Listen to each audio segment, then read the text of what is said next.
the person who vowed that she Uh, would never teach ended yes, up teaching. uh, teaching and became the center point of her life.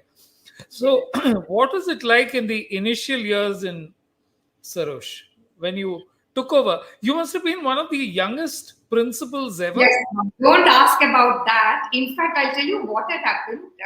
When I was called to see the college and be the principal, I looked at this person who called me and I laughed and I said, never.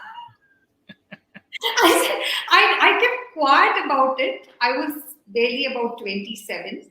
And then I went to my mother one day and my husband was sailing then. And I went to my mother and I said, these Hegdes have actually called me to run the college. And I said, no. She looked at me and she said, are you nuts? And then these are the words she used. She said, are you nuts? She says, you are qualified. Okay, nobody gets asked for something like this. All right.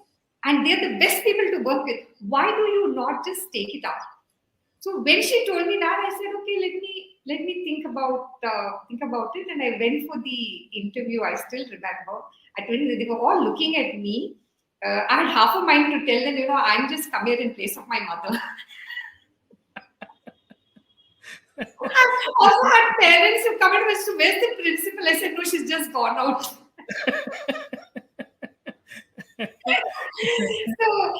So then I went and told them very, very clearly. I said, see, I have really not run an institution. I am an administrative person. I'm from the hotel industry. One thing I can tell you, I've taught in so many of the colleges. I know what not to do.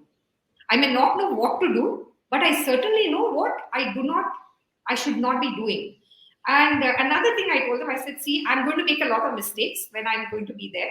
I want you to stand by me. Please, in front of my staff and my students, please stand by me, strongly. You can take me into the office and say whatever you want to say and, pace me. But in front of my staff and students, please stand by me.